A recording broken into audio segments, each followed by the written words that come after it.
அதிமுக பொதுச் செயலாளர் சசிகலா மீதான சொத்து குவிப்பு வழக்கின் தீர்ப்பு இன்று வரவுள்ள நிலையில் கிழக்கு கடற்கரை சாலை முழுவதும் காவல்துறையினர் குவிக்கப்பட்டுள்ளனர். இதுகுறித்து நமது செய்தியாளர் ராஜ்குமாரிடம் கேட்டறியலாம். ராஜ்குமார், இப்ப கூவத்தூர் நட்சத்திர விடுதி பகுதியில் அமைந்திருக்கக்கூடிய பாதுகாப்பு ஏற்பாடுகள் பத்தி நமது செய்தியாளர் ரகுவரன் சொன்னாரு. இப்ப கிழக்கு கடற்கரை சாலையில நீங்க எந்த பகுதியில் இருக்கீங்க? ஒட்டுமொத்தமா அந்த சாலையில இப்ப என்ன நிலை இருக்கு? நீங்க பார்க்கக்கூடிய பகுதிகளில் காவல்துறையினர் எவ்வளவு பேர் குவிக்கப்பட்டிருக்கிறாங்க?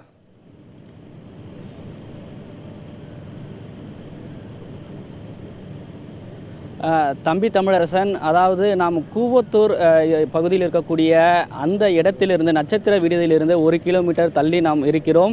அணைக்கட்டு கூட்ரோடு என்ற பகுதியில் நாம் இருந்து கொண்டிருக்கிறோம்.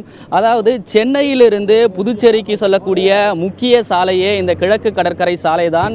இந்த சாலை முழுவதும் அதாவது இங்கே செல்லக்கூடிய வாகனங்கள், பொதுமக்கள் உட்பட அனைவரும் தற்பொழுது காவல்துறையினுடைய கண்காணிப்பில் கொண்டு வரப்பட்டிருக்கிறது. நேற்றிலிருந்து காவல்துறை கண்காணிப்பை தீவிரப்படுத்தியிருந்தாலும் இன்று அதிகாலையிலிருந்து முழுவதுமாக காவல்துறையினர் கண்காணிப்பு பணியை தீவிரப்படுத்தியிருக்கிறார்கள்.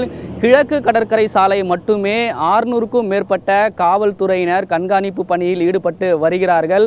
அதாவது கோவளம், மகாபலிபுரம், பூஞ்சேரி, வெங்கம்பாக்கம், கல்பாக்கம் அடுத்து இருக்கக்கூடிய கூவத்தூர் மற்றும் செய்யூர் பகுதியில் இருக்கக்கூடிய இந்த கிழக்கு கடற்கரை சாலை முழுவதுமாக காவல்துறையினர் கண்காணிப்பு பணியில் ஈடுபட்டிருக்கிறார்கள்.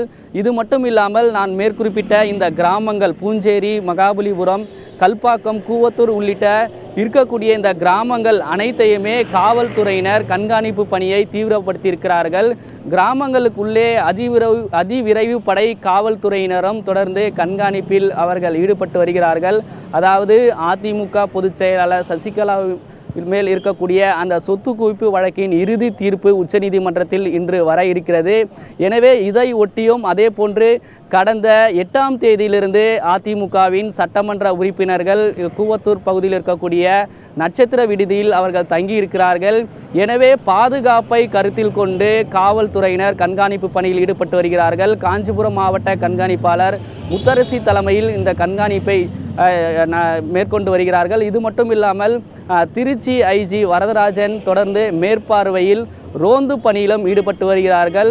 முழுக்க இங்கு இருக்கக்கூடிய கிழக்கு கடற்கரை சாலை மட்டும் இல்லாமல் கிராமங்கள் முழுவதுமே காவல்துறை கண்காணிப்பில் கொண்டு வரப்பட்டிருக்கிறது. குறிப்பாக மகாபலிபுரம் மற்றும் கல்பாக்கம் பகுதியில் இருக்கக்கூடிய ஹோட்டல் மற்றும் லாட்ஜுகளிலும் காவல்துறையினர் அவர்களுடைய கண்காணிப்பை தீவிரப்படுத்தியிருக்கிறார்கள். அந்தந்த இடங்களில் வாகன தணிக்கை செய்வதற்கான நடவடிக்கையும் தற்போது வரை இந்த இடத்தில் காவல்துறையினர் மேற்கொண்டிருக்கிறாங்க. தம்பி தமிழரசன்.